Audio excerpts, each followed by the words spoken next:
Alhamdulillah Rabbil Alamin wassalatu wassalamu ala Rasulil Amin wa alihi wa sahbihi ajma'in. نوينا التعلم والتعليم والتذكر والتذكير والنفع والانتفاع والإفادة والاستفادة والحث على التمسك بكتاب الله وسنة رسول الله والدعاء إلى الهدى والدلالة على الخير ابتغاء مرضات الله وقربه وثوابه ومغفرته ورضوانه وحسن الخاتمة عند الموت ورفع الدرجات في الجنة ومرافقة سيدنا محمد صلى الله عليه وآله وسلم وابتغاء شفاعة يوم القيامة على هذه النية وكل نية صالحة شاملة خيرات الدنيا والآخرة وإلى حضرة سيدنا محمد صلى الله عليه وسلم. الفاتحة. أعوذ بالله من الشيطان الرجيم. بسم الله الرحمن الرحيم. الحمد لله رب العالمين الرحمن الرحيم مالك يوم الدين إياك نعبد وإياك نستعين اهدنا الصراط المستقيم صراط الذين أنعمت عليهم غير المغضوب عليهم ولا الضالين آمين. Alhamdulillah, syukur pada Allah Subhanahu wa taala.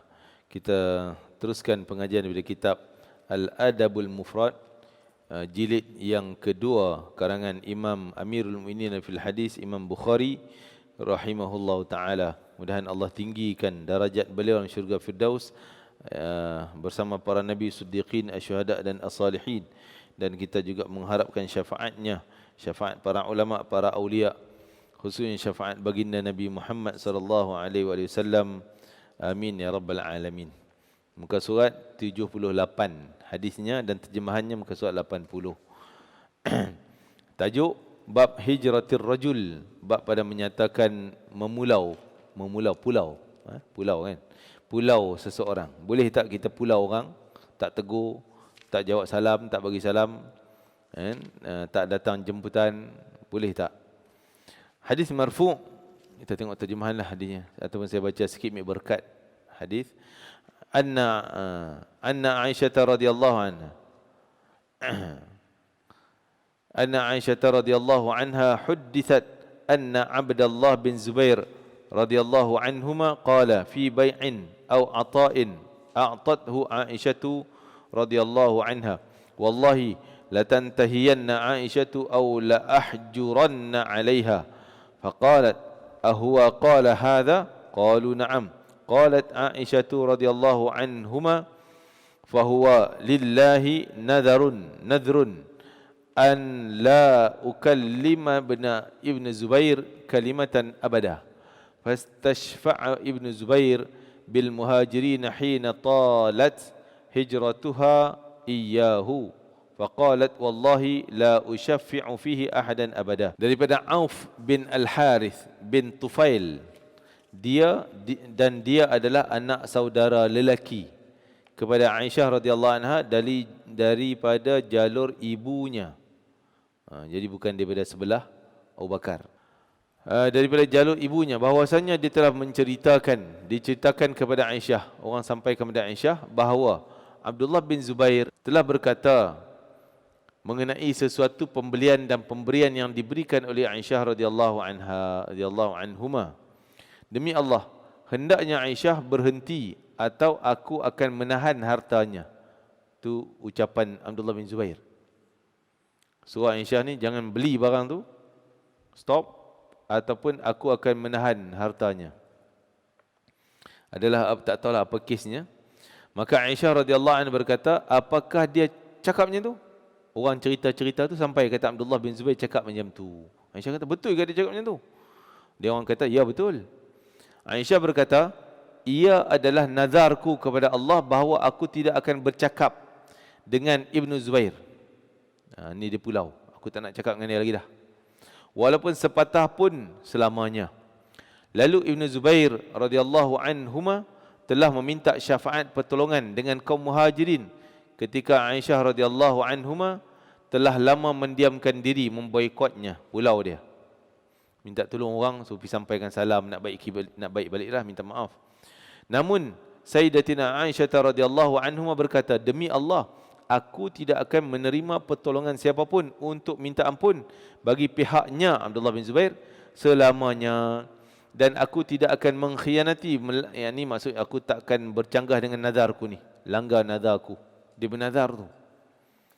Setelah pemboikotan itu berlaku lama ke atas Ibn Zubair, beliau pun radhiyallahu anhuma, beliau pun berbincang dengan Al-Miswar Ibnu Makhramah dan Abdurrahman bin Aswad bin Abdi Yaghuth, yang mana keduanya adalah daripada Bani Zuhrah.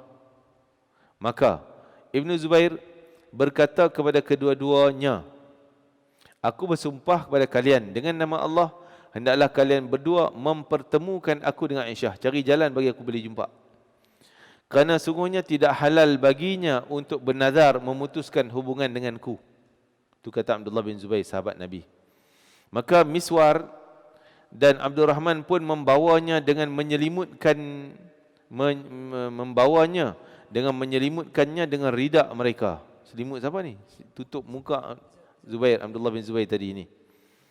Pergi menghadap Aisyah radhiyallahu anhuma. Sehingga kedua-duanya meminta izin untuk masuk menemui Aisyah. Aisyah tak nampak siapa tu. Radhiyallahu anhu. Maka kedua-duanya pun memberi salam, Assalamualaikum warahmatullahi wabarakatuh. Apakah boleh kami masuk? Lalu Aisyah radhiyallahu anhuma berkata, masuklah kalian.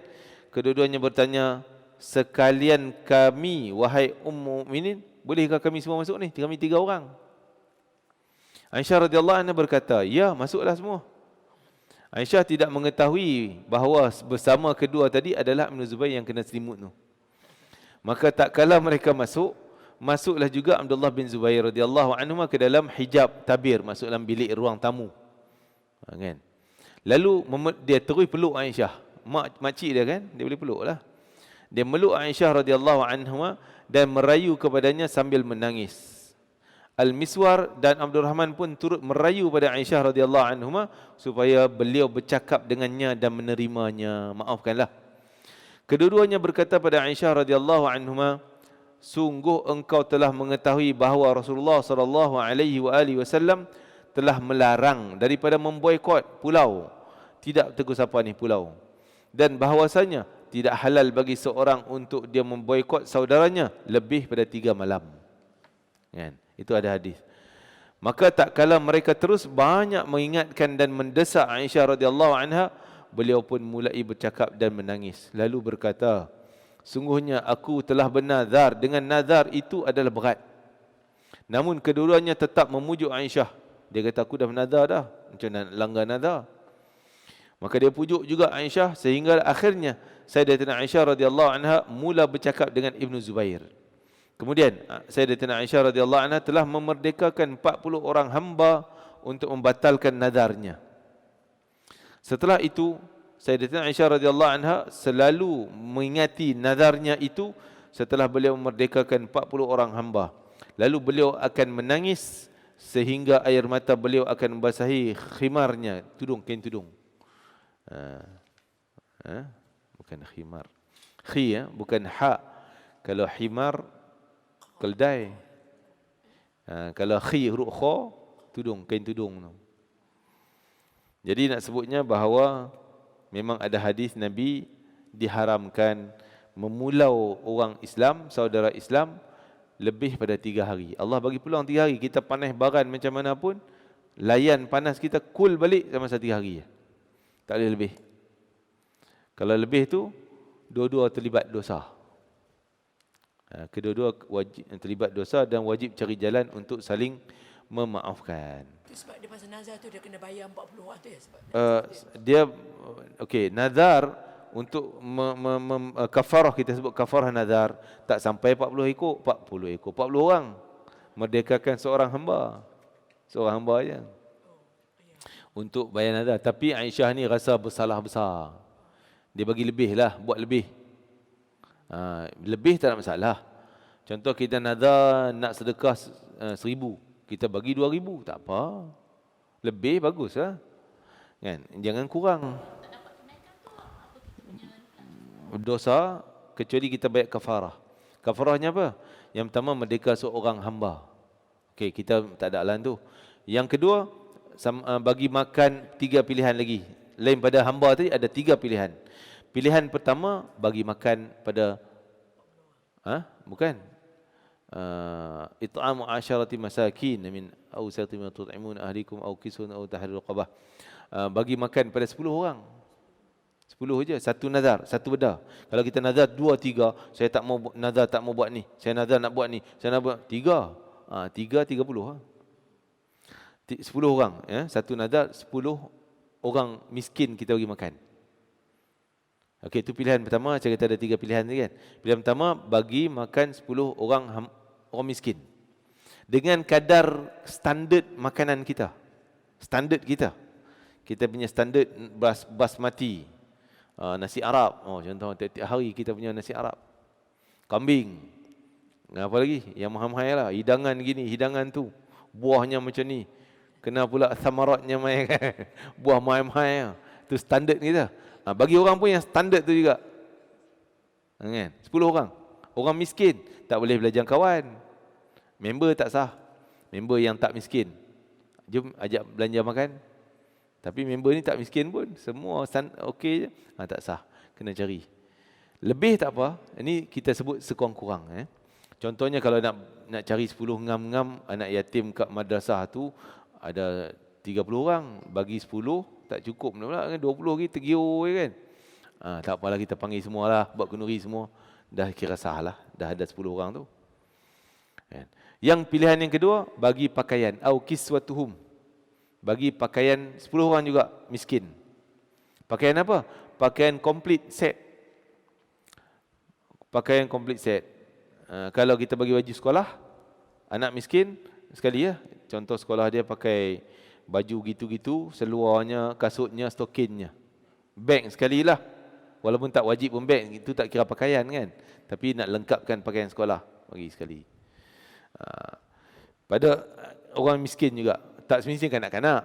Orang mak dia pun boleh, kita bagi mak dia. Contoh keluarga, satu keluarga tu miskin, ada 5 orang, anak-anak 4 semua, anak yatim, kita bagi. Dia miskin, bagi mak dia. Anak yatim tak masuk miskin. Mungkin anak yatim miskin, ia masuk. Kalau anak yatim kaya, tak. Kadang-kadang anak yatim tapi anak bapa jutawan. Dia anak yatim juga, tapi tak miskin. Sebab tu anak yatim tak ada asnaf zakat. Kan? Kecuali dia miskin, baru dia masuk kategori miskin. Bukan kategori anak yatim. Anak yatim tak ada dalam bahagian zakat, asnaf zakat. Sebab mungkin anak yatim daripada keturunan kaya, tak miskin juga. Jadi mesti orang miskin. Kalau anak yatim tu pastikan yang miskin dapat bahagian 10 tadi pakaian. Ataupun lainlah pakaian raya ke, satu set dengan kopiah ke apa semua, satu set raya dia tu. 10 orang juga. Bab pakaian pun 10, makan pun 10. Ataupun pilihan yang ketiga, puasa 3 hari. Niat bayar kafarah sumpah apa ni? Nazar. Dia sama aja sumpah dengan nazar, yang tu juga. Ada. Nazar sebut nazar. Aku bernazar. 3 hari tak semestinya. Tak semestinya betul-betul boleh je. Hari ni, minggu depan pula. Tapi niat tu kena ada niat nazar. Maksudnya kafarah nazar. Aku puasa esok hari dan menunaikan kewajiban kafarah nazar.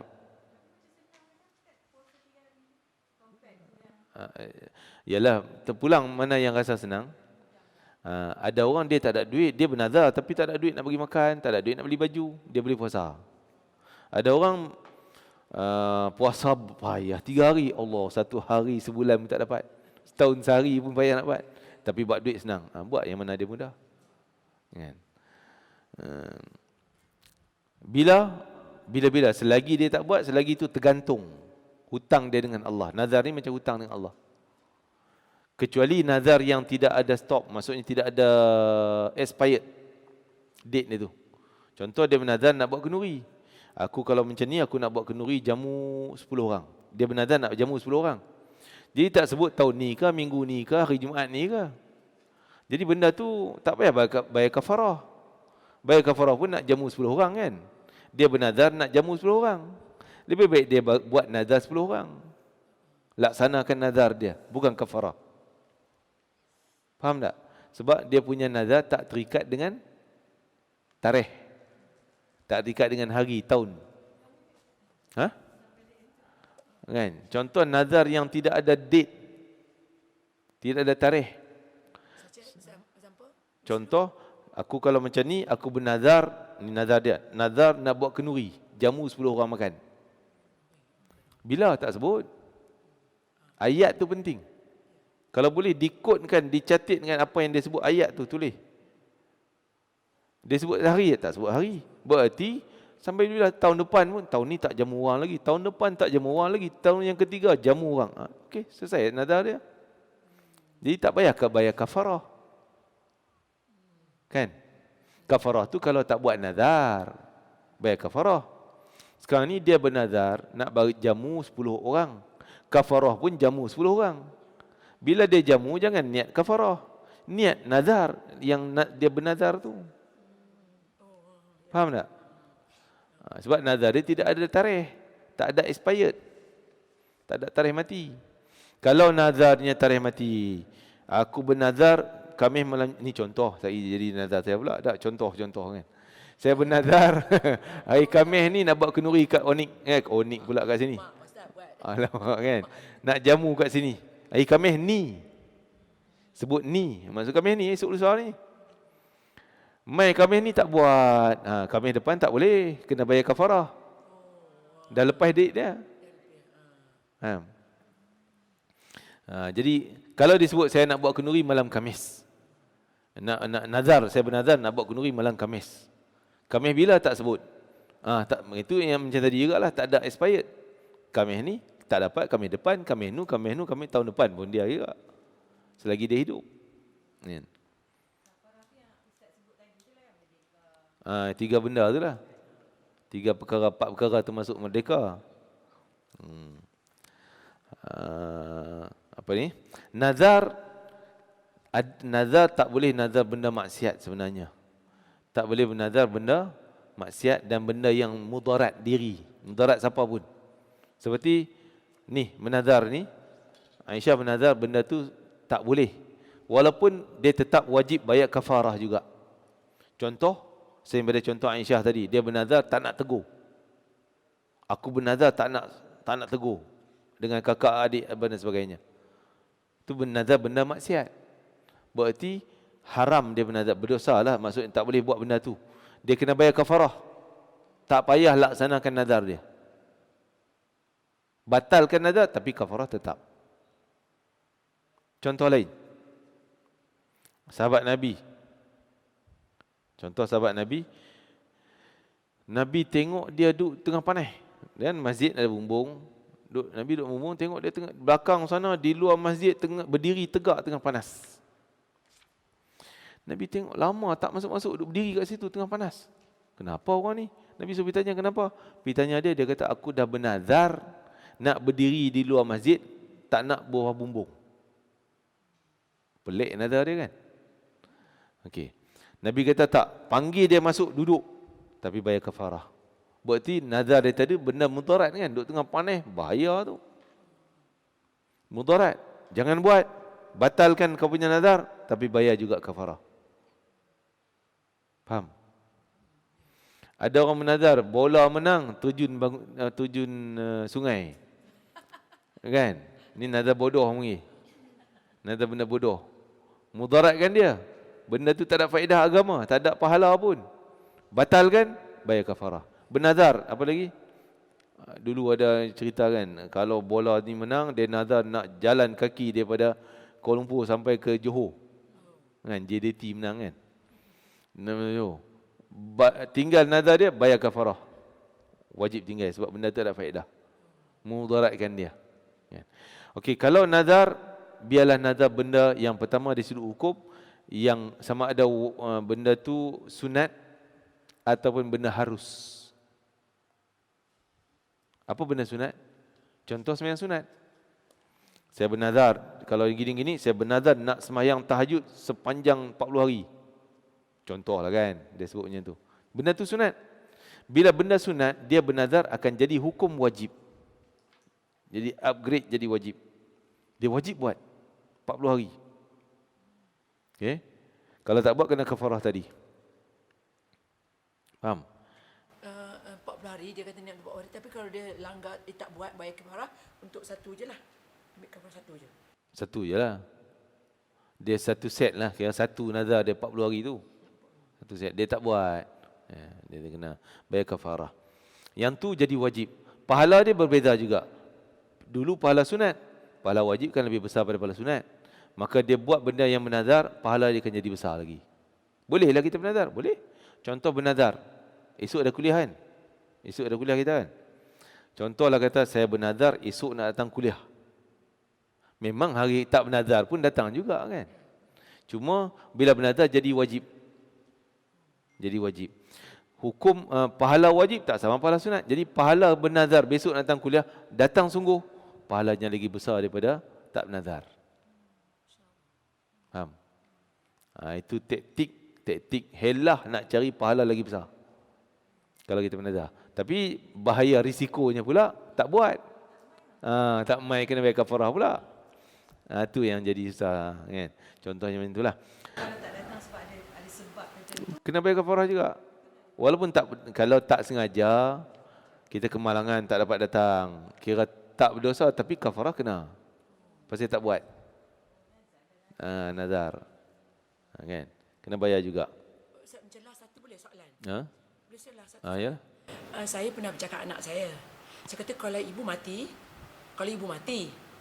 duit ibu ni daripada dia satunya kena buat, saya kata untuk bayar buat apa? Yang potong lembu tu, korban untuk semua ahli keluarga, saya sebut nama-nama. Adakah itu dikira nazar? Tak sebut nazar, tu jadi wasiat. Nazar kena bernazar. Saya bernazar. Ni ibu bernazar. Kena sebut Ustaz. Kena sebut perkataan nazar tu. Baru jadi nazar. Tak sebut tu maknanya kalau saya mati, Itu wasiat. itu wasiat tu kena buat juga kan Ustaz? Kena buatlah. Anak pegang amanah, kena buat lah. Kan? Wasiat ialah dia bukan wasiat daripada harta dia. Dia wasiat suruh buat korban untuk ibu. Kan? Tapi mungkin duit anak, duit cucu, duit siapa? Saya niat tu duit yang saya punya bangan. Itu tak kalau boleh tak boleh lebih daripada 1/3. Yalah korban dia kaya kan. Dekat korban tu baru 1/100 ya.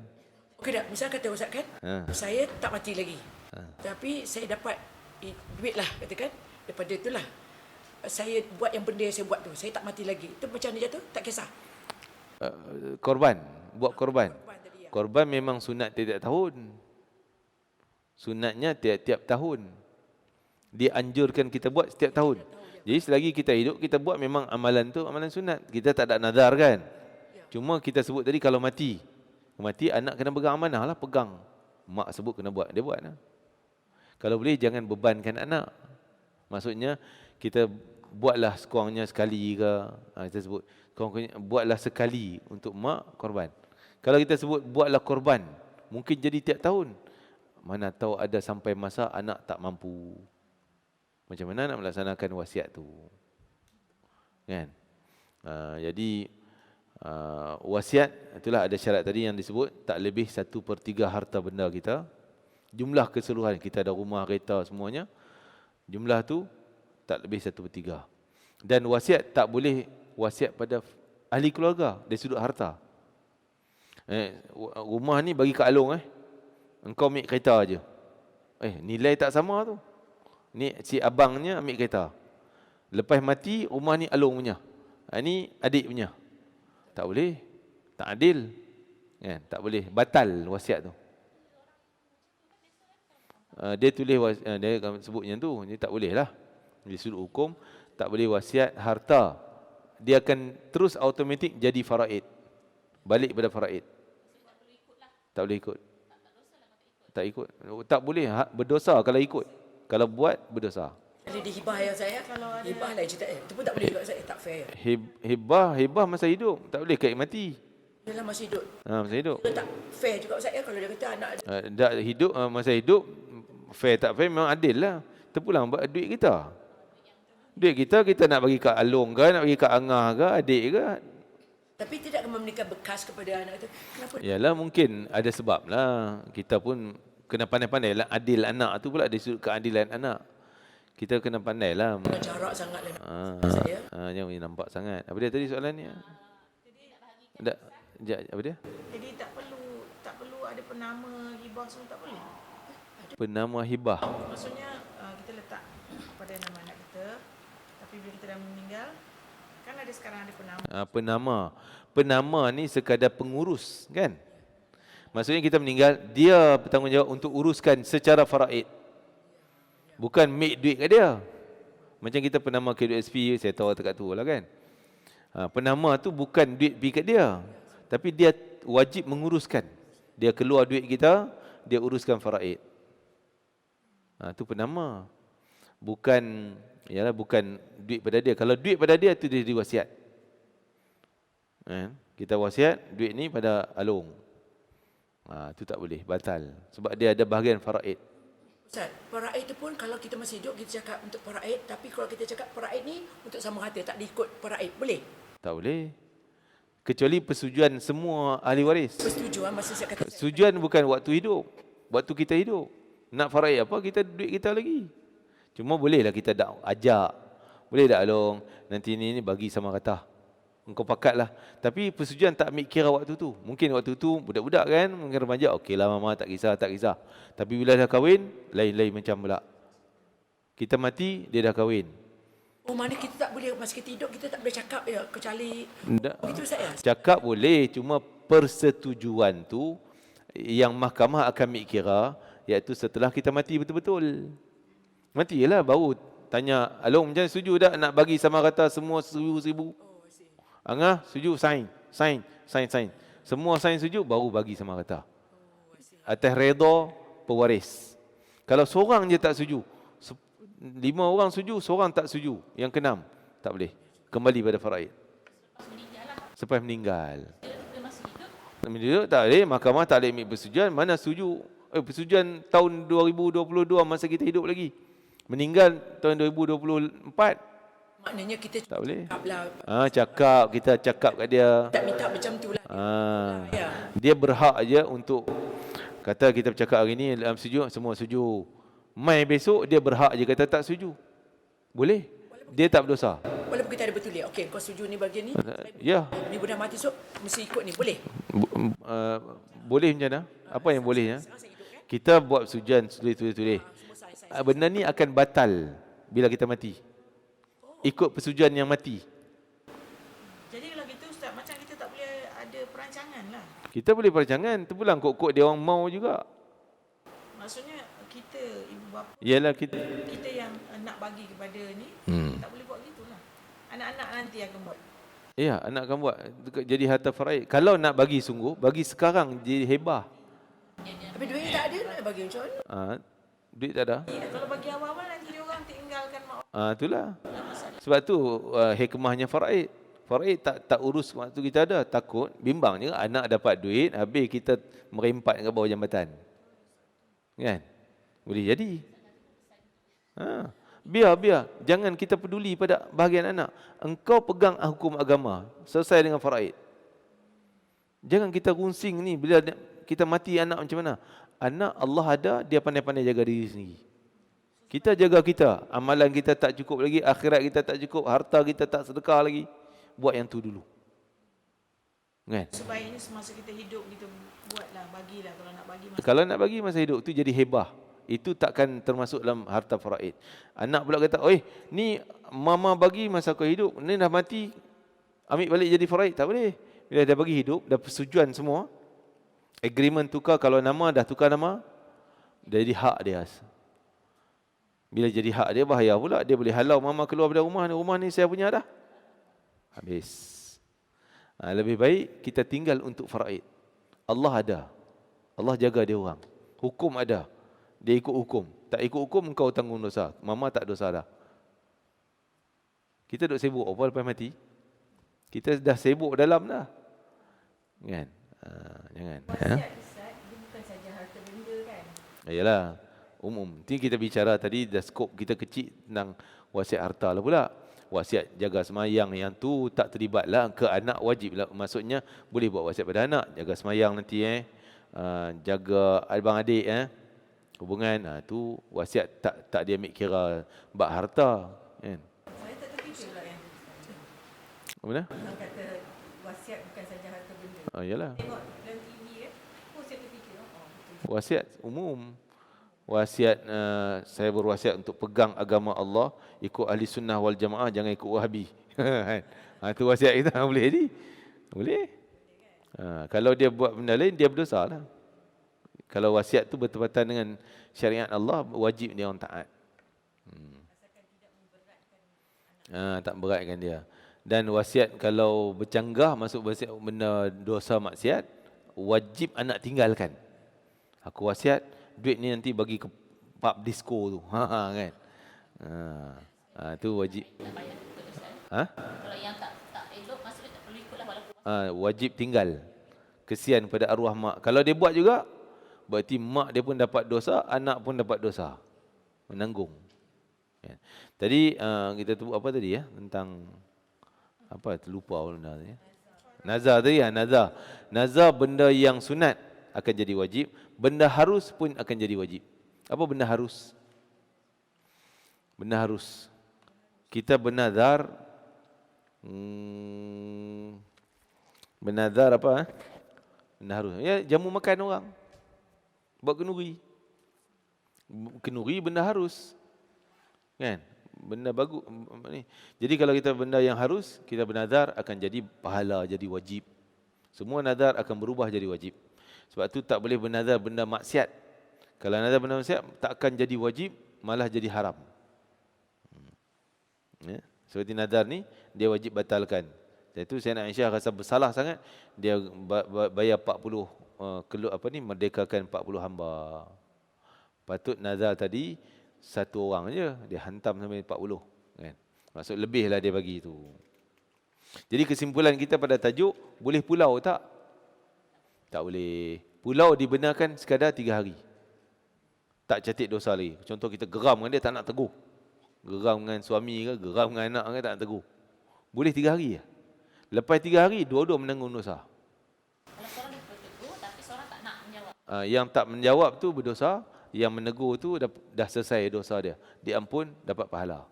Untuk pahala berdamai. Dia dapat pahala silaturahim berdamai. Tapi ada kisah Nabi pulau sahabat sampai 50 hari. Okay. Itu kalau melibatkan lebih besar bahayanya seperti keagamaan. Sampai 50 hari. Okay. Kisah Nabi pulau bin Malik, sahabat Nabi.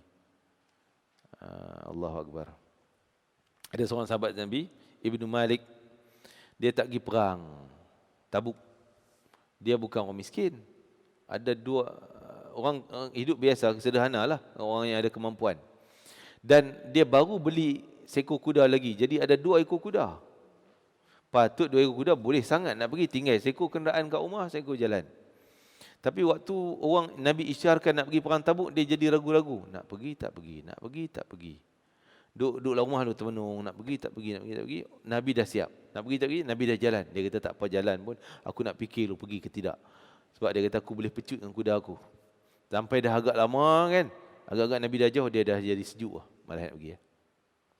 Kan? Jadi dia rasa kalau aku tak pergi pun, daripada ribuan orang yang ikut Nabi, Nabi tak perasan aku seorang.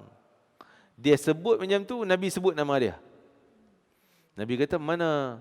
Allah tak keluar lagi nama dia. Bin Malik. Mana Ka'ab bin Malik. Allahumma salli ala Muhammad, dapat dah.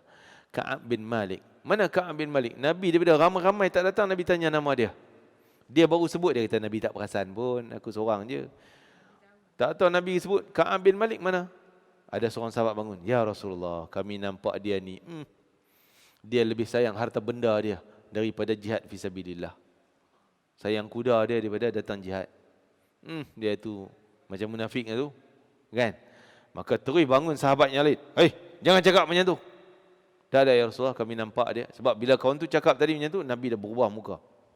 Berubah kerana bukan marah pada Ka'ab, tapi marah pada kawan ni, nak mengumpat dia pula. Kan? Maka Nabi berubah, sahabat lain bangun kata, jangan cakap macam tu. kami nampak ya Rasulullah, kami nampak dia orang bukan munafik, dia orang baik. Tapi mungkin adalah alasan lain yang kami tak tahu. Nabi pun diam, tak cakap apa. Sehingga Nabi balik, Allah turun ayat, turun wahyu, suruh pulau dia orang ni. Nabi tak tegur. Selama 50 hari. Dia datang semayang, Nabi tak tengok. Dia selalu semayang sebelah kanan Nabi. Sebab bila Nabi sampai semayang, kan Nabi pusing, imam pusing itu kan. Lepas bagi salam. Kotlah nak tengok mata dia, duk tengok muka Nabi. Nabi tengok sahabat sebelah dia, 1, 2, main pada mata dia, terus Nabi langkau ke sana. Sampai macam tu. Dia kata, tak ada dunia ni sempit dada aku. Sempit sangat. Tak tahu nak gimana. Bagi salam, orang tak jawab. Lalu orang tak bagi salam kat dia. Sedangkan dia sahabat ramai dulu. Jadi sehinggalah dia, Nabi suruh, isteri je pun pulau suami, Ka'ab bin Malik. 3 orang semuanya. 3 orang. Jadi, Ka'ab kata, dah Nabi suruh macam tu, kau taat isteri lah. Taat cakap Nabi, kau balik kampung lah. Jadi 2 orang lagi, si isteri 2 orang lagi datang, ya Rasulullah, suami kami ni orang tua dah. Dia tak boleh nak menguruskan makan. Makan sendiri tak erti nak buat. Pakaian pun tak erti nak buat. Kalau kami tak ada, memang boleh mati dia. Boleh tak kami duduk juga di rumah dia, tolong uruskan semua ni. Akhirnya Nabi izinkan. Boleh duduk rumah, kau uruskan yang tu, tapi jangan bersama. Jangan layan yang tu je. Jangan bersama dengan dia. Takat bagi makan, pakaian boleh. Tapi isteri Ka'ab kata, wahai Ka'ab, kau pergilah cakap pada Nabi. Dia minta izin, aku nak pergi cakap pada Nabi macam dia orang cakap. Ka'ab kata, tak payah, aku muda lagi. Aku boleh urus makan, pakaian. Aku malu. Kau minta izin tu. Dia orang tu orang tua dah, tak apalah. Jadi okey, dia pun isi. Duduk seorang di rumah. Sampailah dia pergi rumah pakcik dia. Kata dah. Bagi salam. Pakcik buat diam, tak jawab. Oh, sedih lah. Pakcik orang rapat, orang kepercayaan. Pakcik dia tahulah dia orang beriman, bukan munafik.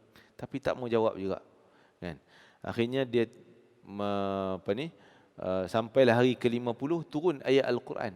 Kerana kesabarannya. Waktu dia kena pulau 50 hari itu, ada tawaran daripada Rom. Orang munafik ni tahu dia kena pulau. Orang munafik hantar surat ke Rom. Rom hantar mai wakil. Surat daripada Raja Rom. Surat apa? Surat offer dia. Offer letter. Surat offer supaya dia datang ke Rom. Dia akan bagi jawatan, bagi kekayaan. Dah Muhammad pulau engkau kan? Mai sini, kami bagi semua. Kesenangan, kemewahan semua.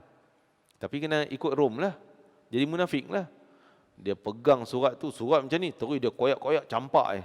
Surat Raja Rom, dia campak itu. Maksud tak teringin. Kalau aku ikut sana, habislah aku hubungan dengan Allah Ta'ala dengan Rasul. Tapi dia bersabar juga. Sabar sampai hari ke-50 turun ayat Quran surah Taubah tentang Allah terima taubat dia. Dan 2 orang lagi, 3 orang. Allah terima taubat.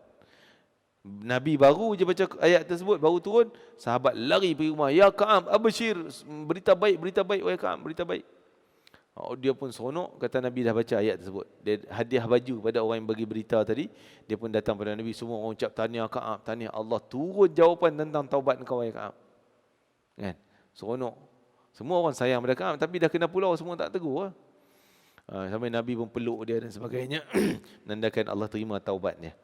Jadi Nabi pulau 50 hari. Kenapa? Itu melibatkan Nabi, melibatkan hukum hakam negara. Boleh. Maksudnya dia macam bersetuju duduk diam tak nak pergi perang. Sedangkan Nabi memerlukan waktu tu bantuan ketenteraan, harta benda. Dia orang kaya. Kalau dia pergi, banyaklah harta dia bawa. Dan satu tentera dapat tambah. Kenderaan dapat tambah. Dia tak mau pergi perang. Tak pergi. Dan waktu Nabi balik, hari pertama sebelum turun mula pulau tu, dia tengok orang munafik semua, pergi salam dengan Nabi, cakap buat alasan bohong. Ya Rasulullah, aku tak pergi perang. Ramai lagi orang lain tak pergi perang. Tapi banyak orang munafik. Dia tak munafik. Bagi alasan bohong lah. Tak pergi perang sebab ni sakit, ni susah, ni. Alasan palsu. Orang duk bisik, Ka'ab, kau pergi lah, minta maaf kat Nabi. Kau bagi je alasan apa pun. Mereka lah. Dia kata, wallahi aku tak berani cakap bohong dengan Nabi. Kalau aku cakap bohong, memang depan ni Nabi ya je. Tapi azab Allah turun nanti balak, bencana lagi bahaya. Tak mau aku. Dia pergi cakap cerita dengan Nabi, ya Rasulullah, aku minta maaf tak pergi. Bukan kerana alasan, tak ada uzur, tak ada apa. Terus Nabi pulau dia. Tengok. Kan? Dia cakap jujur tapi nampak macam bencana, tapi jawapannya daripada Allah lagi baik. Allah turun ayat taubat, terima taubat dia. Ayat Quran kita duk baca sampai hari ni. Pasal Kaab lah Ustaz. Ha? Pasal Kaab. Pasal Kaab.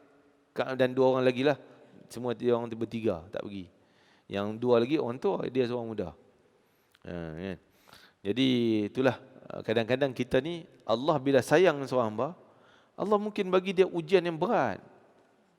Kan? Dia silap sikit, Allah bagi ujian. Sebab Allah sayang. Tapi kalau Allah tak sayang, benci, dia tak buat, tak apalah, biar. Seperti yang munafik tadi, tak ada bencana apa pun kena ke dia. Dia bagi alasan bohong kan. Nabi bukan tak tahu. Nabi kata, Nabi, aku tahu orang yang bohong. Tapi Nabi diam je lah. Oh ya, baik, ya, dah. Kan? Jadi, ialah kita minta jauh daripada ujian yang iman kita tak mampu berdepan. Dalam surah akhir surah Baqarah tu, Rabbana la tahmil alaina isran kama hamalta ala alladhina min qablina Rabbana wa la tuhammilna ma la taqata lana bih la taqata lana bih. Ya Tuhan, kau jangan bebankan ke atas kami bebanan-bebanan yang kami tak mampu nak pikul. Ujian. Biar Allah uji ni kadar iman kita boleh lulus. Macam kita buat soalan, kalau kita cikgu kan, buat soalan, tengok tahap budak lah. Budak je satu, jangan bagi soalan yang mesti. Memang teruk lah. Kan? Ha?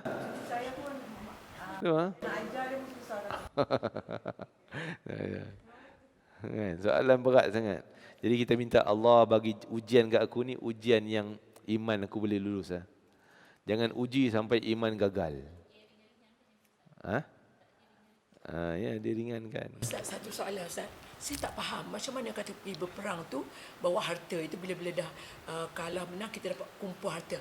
Apa harta yang dibawa tu selain daripada lembu pula, kuda ke apa harta yang dia kata? Selalunya orang pergi perang dia akan bawa harta-harta yang dia tak percaya nak tinggal. Dulu tak ada peti besi, tak ada bank.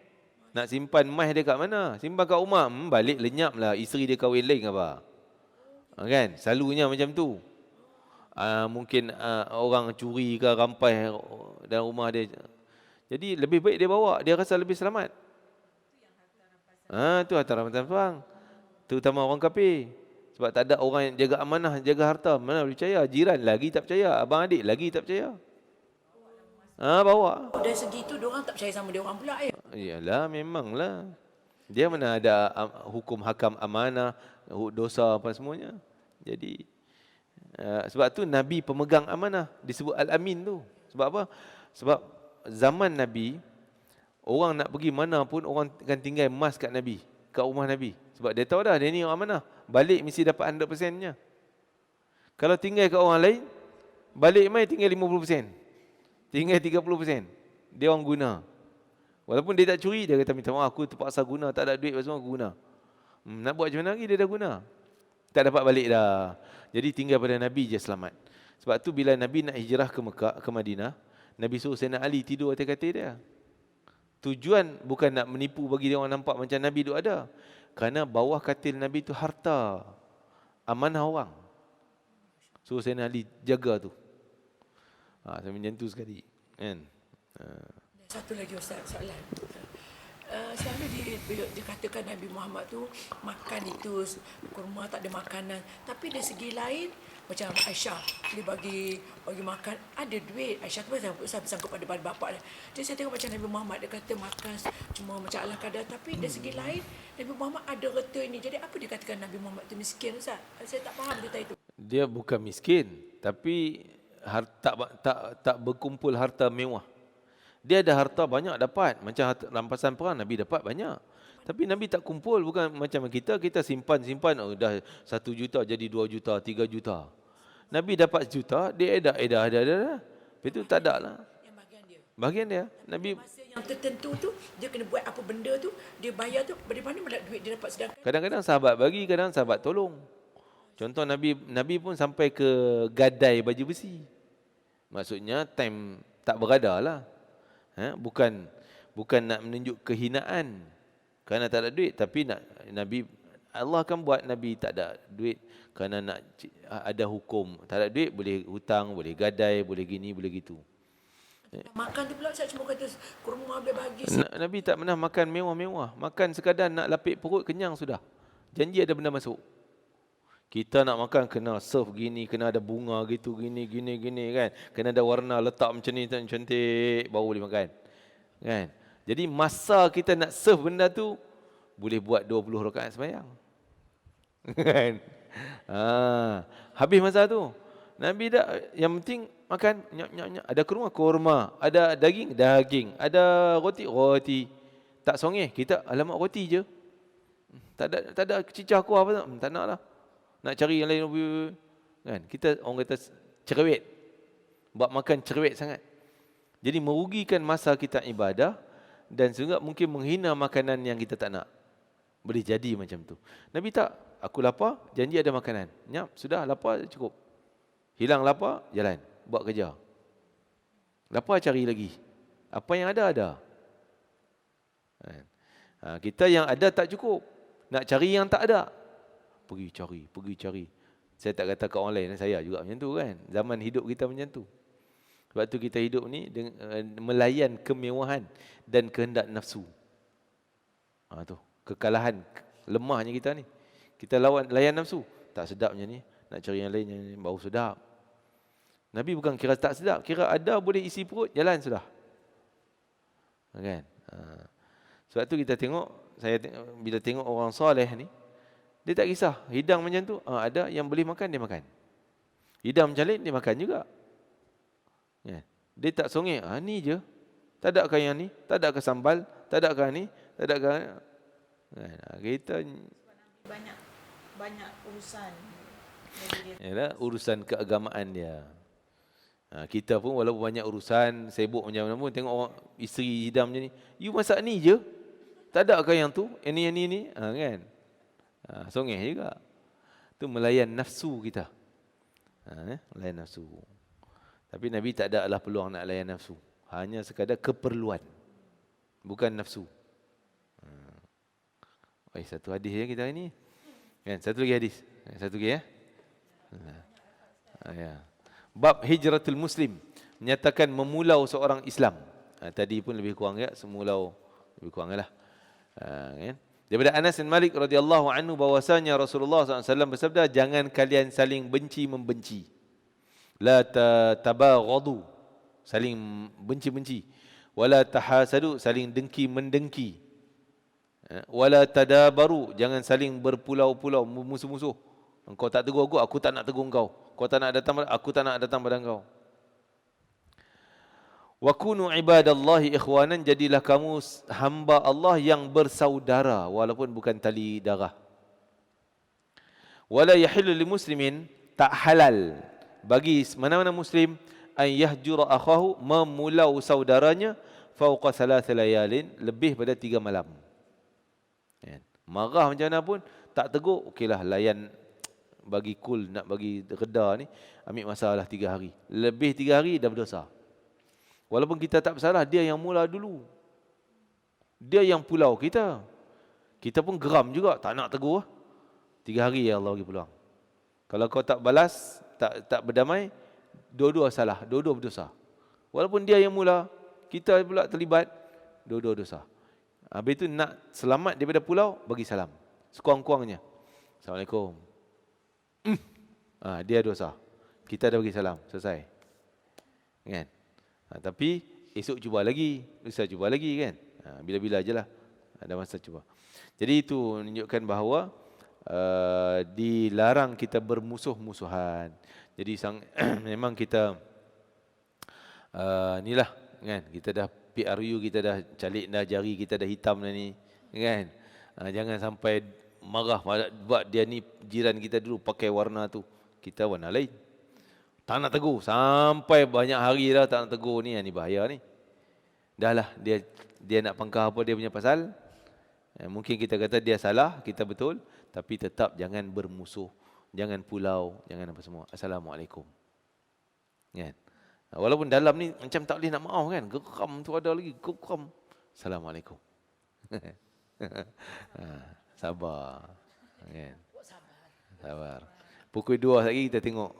Sama kan? Kata hari ni baru nak diserah, tak tahu nak fikir lagi. Nanti dulu. Pukul 2 jawapannya. Tak tahu lah Agung minta pukul 2. Masuk bab lain pula. Wallah alam, tak tahu mana lagi.